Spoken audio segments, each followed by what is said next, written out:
Լիլիթ Ստեփանյան, համեցեք Տիկին Ստեփանյան։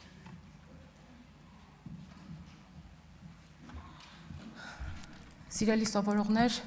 հարգելի գործընկերներ եւ հարգելի հայրենակիցներ, երեկ եւ այսօր մենք շարունակաբար խոսում ենք նախագծի շրջանակներում անկանխիկ վճարումների կարևոր արտոնության մասին եւ երեկ եւ այսօր ես Facebook-յան մեր գրառումների տակ բազմաթիվ ստատուսներից առանձնացրել եմ 3 հիմնական խումբ, որ կարծում եմ նաեւ կառավարության գործընկերներին պետք է հետաքրքրի։ Առաջին մեծ խումբը վերաբերում է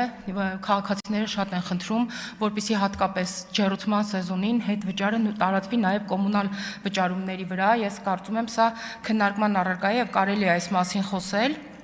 Երկրորդ հիմնական խնդիրը վերաբերում է Հայաստանի բանկերում գործող մեկ բանկի, որի սպասարկման քարտի հետ կապված կան խնդիրներ եւ հետ վճարը չի փոխանցվում։ Ես կարծում եմ կարելի է նաեւ ներկայացնել քաղաքացիներին, որ կարելի է բանկը պարզապես փոխել եւ օգտվել այս հնարավորությունից, եւ երրորդը քաղաքացիները դժգոհում են, որ կառավարությունը օրինակ հետ վճարի ծրագիր է իրականացնում, բայց քանի գնում ենք դեպի ամանոր, քանի այսպես ասած տոներն են մոտենում, այնքան շատ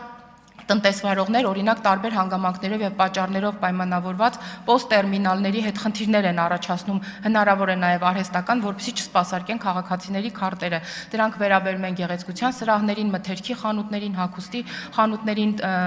ծաղկի սրահներին եւ այլն։ Եվ ես կարծում եմ, այստեղ մեծ գործ ունեն անելու մեր ՊԵԿ գործընկերները եւ այո, ինքս էլ փորձել եմ որոշ խանութներում այս օրերին ընդհանրապես պոստտերմինալները չեն սպասարկում եւ ես կարծում եմ, որ մենք առաջ ենք գնում այն նշանաբանով, որ պետք է պայքարենք ստվերի դեմ եւ առաջարկում ենք քաղաքացիներին հատկապես այս օրենքի շրջանակներում դառնալ կառավարության գործակիցը, ապա կարծում եմ, որ այլ մարմիններ նույնպես պետք է լրացուցիչ ջանք գործադրեն, որպեսզի իսկապես մենք կարողանանք այդ 20%-ը, այսօր իհարկե գործող 12%-ը անպայման հասցնեն մեր քաղաքացիներին եւ իսկապես պայքարենք ստվերի դեմ։ Շնորհակալ եմ։ Շնորհակալություն։ Եզրափակիչ ելույթի կարիք տեսնում եք։ Հարցի քննարկումն ավարտվեց։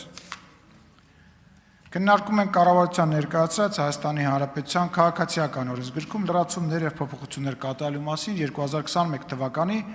դեկտեմբերի 16